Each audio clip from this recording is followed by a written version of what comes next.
Nasdem Surya Paloh juga sempat menyampaikan amalannya. Bicarakan persoalan-persoalan kebangsaan. Ini yang kita rindukan, membangun negara dan bangsa itu Untuk bisa berdiri tegak sebagai bangsa yang berdaulat sepenuhnya, yang mampu berdikari, dan tentunya mampu berpegang teguh kepada kepribadian kita, kepribadian Indonesia. Halo, selamat malam pemirsa. Semua rakyat pasti setuju jika berbicara Indonesia adalah negeri yang kaya, sumber daya alam cantik dan indah yang terbentang di sepanjang negeri. Ragam bahasa, ragam budaya membuat Indonesia kaya akan perbedaan yang justru membuatnya satu dalam Bhinneka Tunggal Ika. Karena jika tidak bineka sejatinya, maka tidak Indonesia. Bersama saya, Zakia Arfan, selama 1 jam ke depan akan menampilkan gagasan dan juga visi dari seorang tokoh bangsa, Bapak Surya Paloh, yang tertuang dari pidato kebangsaannya dari masa ke masa dan memaknai lebih dalam bersama dengan narasumber. Inilah visi negarawan menjaga Indonesia.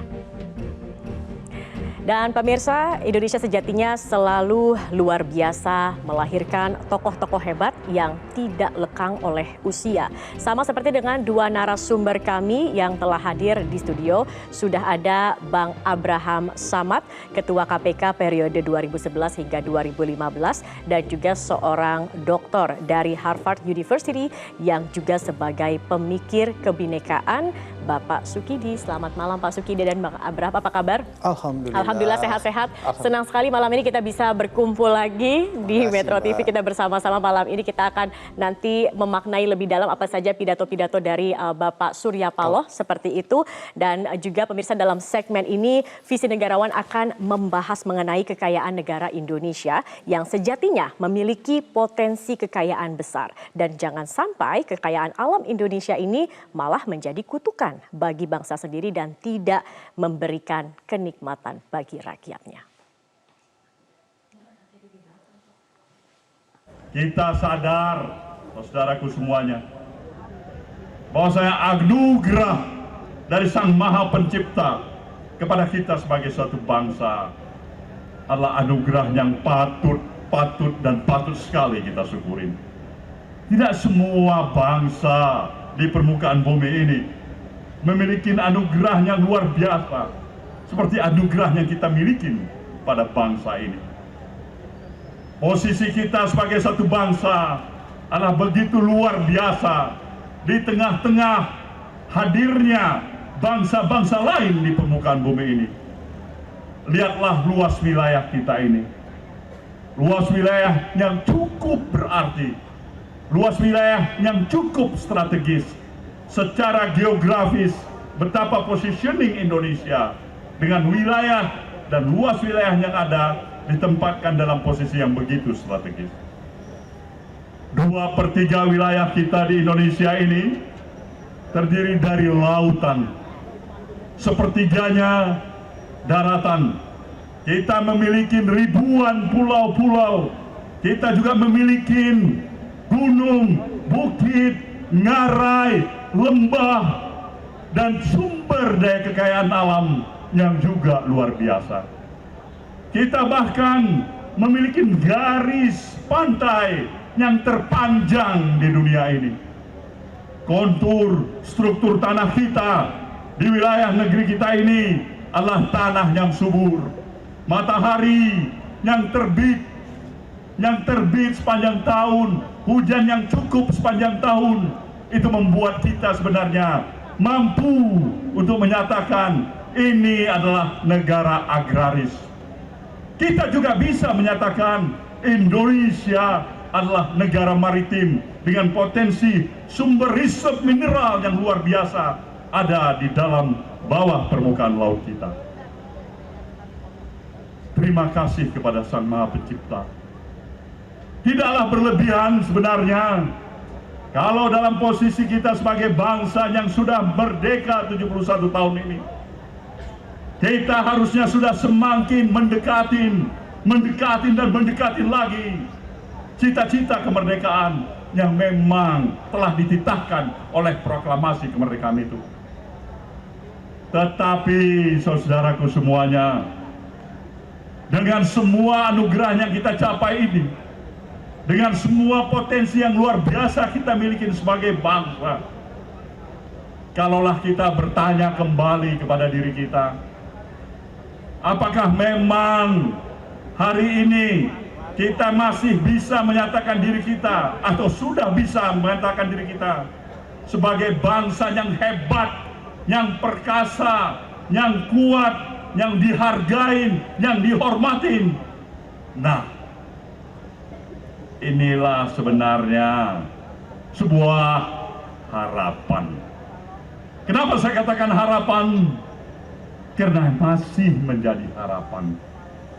Sejujurnya, fakta dan kondisi objektif yang ada di tengah-tengah kehidupan kemasyarakatan kebangsaan kita belum mencapai itu semuanya. Potensi memang ada, tetapi kita belum mencapai itu. Tugas dan misi besar inilah yang harus menjadi tugas dan misi besar bagi seluruh komponen bangsa yang ada di negeri ini, bagi seluruh institusi partai-partai politik yang ada di negeri ini, untuk kembali mengingatkan dirinya, tugas perjalanan pengisian kemerdekaan ini belum selesai. Kita belum mencapai seperti apa yang diamanatkan oleh cita-cita proklamasi kemerdekaan itu. Baik, baru saja kita saksikan bersama pidato dari Bapak Surya Paloh tadi, garis besarnya terkait dengan kekayaan alam Indonesia.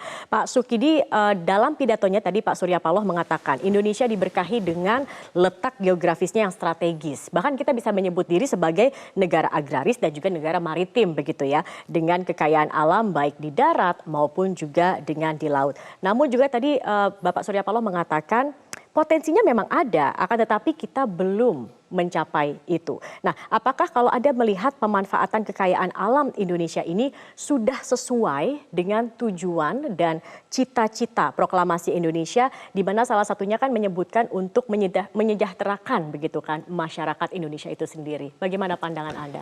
Ya, itu menarik sekali. Pertama, saya ingin memberikan satu apresiasi yang cukup tinggi kepada Bang Surya, karena beliau telah menampilkan diri sebagai seorang negarawan yang mengingatkan kita semua tentang amanah yang telah diletakkan oleh para pendiri bangsa. Amanah itu adalah terkait dengan kesejahteraan umum, kesejahteraan bersama, kesejahteraan rakyat.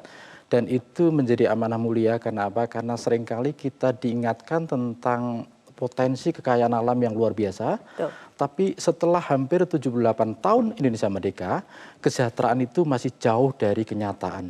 Dan itulah Bang Surya mengingatkan kita semua untuk mengingat kembali amanah yang telah diletakkan oleh para pendiri bangsa, bahwa tujuan utama kita bernegara itu adalah untuk kesejahteraan rakyat. Nah, kesejahteraan rakyat ini setelah hampir 78 tahun merdeka, itu justru semakin jauh dari kenyataan. Terbukti semakin jauh dari kenyataan. Terbukti dengan 26 juta lebih rakyat kita hidup dalam kemiskinan, dan mayoritas warga rentan dalam kemiskinan itu sendiri. Dan itu dengan asumsi bahwa angka kemiskinan dengan ukuran $1,9.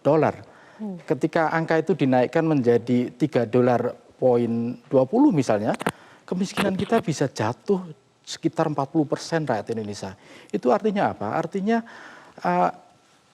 Republik ini didirikan awalnya adalah untuk kesejahteraan sosial, kesejahteraan rakyat, tapi setelah hampir 78 tahun kita merdeka, yang terjadi adalah social injustice to so many people. Ketidakadilan sosial kepada rakyat fakir, miskin, dan mereka yang lemah. Dan itu menjadi PR kita bersama, tanggung jawab kita bersama untuk mengentaskan mereka dari apa yang oleh Nelson Mandela sebut sebagai the prison of poverty. Lingkaran penjara kemiskinan itu sendiri. Baik, memang miris sekali begitu ya, 78 tahun harusnya sudah merata untuk kesejahteraan rakyat begitu. Tetapi ini diingatkan kembali oleh seorang Surya Paloh begitu ya, bagaimana kemudian cita-cita dan juga tujuan dari proklamasi itu jangan terlupakan juga dengan segala kekayaan alam yang sudah dimiliki oleh Indonesia. Nih, Bang Abraham, tantangan terkait dengan sumber daya alam, kekayaan alam Indonesia adalah bagaimana menjaga kekayaan alam ini bisa dinikmati semua lapisan masyarakat begitu ya, merata. Bukan hanya segelintir orang, bukan bukan hanya kemudian sebagian golongan saja begitu. Kita tahu banyak korupsi, banyak jaringan mafia terkait dengan sumber daya alam ini sendiri yang mengeksploitasi untuk kepentingan mereka sendiri. Nah, seperti apa selama ini Bang Abraham perang untuk melawan hal-hal seperti ini? Perjuangannya seperti apa? Beratkah 70 sekian tahun Indonesia merdeka seperti itu untuk melawan hal-hal seperti ini? Ya, sangat menarik ya kalau kita berbicara tentang sumber daya alam kita. Karena kalau kita lihat sebenarnya kita ini 7 negara terkaya di dunia. Tapi ironis seperti tadi Bang Budi katakan bahwa 70 tahun lebih kita sudah merdeka. Tapi angka kemiskinan kita masih 27 juta orang yang berada di garis kemiskinan. Mungkin kalau kita sebut 27 orang biasa anggap biasa-biasa aja ya, 27 juta. Tapi jangan lupa loh kalau 27 juta itu sama dengan jumlah seluruh penduduk Malaysia. Luar biasa banyaknya. Satu negara Satu begitu negara. ya. Jadi itu yang ingin saya katakan sehingga berarti ada sesuatu yang salah dalam pengelolaan sumber daya alam kita. Itu yang saya garis bawahi. Salah pengelolaan. Ya, jadi ada yang salah dalam pengelolaan sumber daya alam kita. Waktu saya memimpin KPK 2011-2015, kita sangat concern ya untuk melakukan yang namanya perbaikan tata kelola sumber daya alam kita. Karena kita melihat bahwa kenapa sumber daya alam kita itu mudah dirampok? Karena kita tidak pernah memperbaiki tata kelolanya. Oke. Jadi di situ problemnya sehingga seharusnya pendapatan yang didapat, revenue yang didapat dari sumber daya alam kita itu menjadi hilang. Karena kita tidak bisa melakukan sesuatu menjaganya dengan pasti dengan memperbaiki tata kelolanya. Oleh karena itulah dulu temuan kita di KPK, seandainya saja tata kelola pengelolaan sumber daya alam itu diperbaiki, potensi-potensi terjadinya fraud, korupsi itu bisa ditutup rapat-rapat, maka sebenarnya dari sumber daya alam saja kita bisa mendapatkan revenue yang kalau kita hitung pada saat itu maka setiap kepala rumah tangga ya, setiap rumah tangga ini yang pernah disampaikan Pak Mahfud, tapi saya ingin luruskan nih, bukan per orang. Kan kepala rumah tangga. Pak Mahfud katakan per orang, anak yang baru lahir pun tidak. Jadi cara hitungnya kita itu per kepala rumah tangga, orang yang bekerja ya. Orang yang bekerja itu minimal upah kalau buruh itu ya, minimal pendapatan terendah kita bisa dari 20 sampai 37 juta. 20 sampai 30 juta. Saya membayangkan kalau seorang gaji pegawai negeri yang terendah, golongan 2A, itu dia bisa dapat 20 sampai 30 juta. Nggak ada orang yang miskin. Baik. Itu hasil hitungan kita dulu. Baik. Kalau kita bisa menjaganya. Karena di sektor sumber daya alam kita terjadi yang namanya total loss. Ada pendapatan yang seharusnya diterima negara itu menjadi hilang. Kenapa hilang?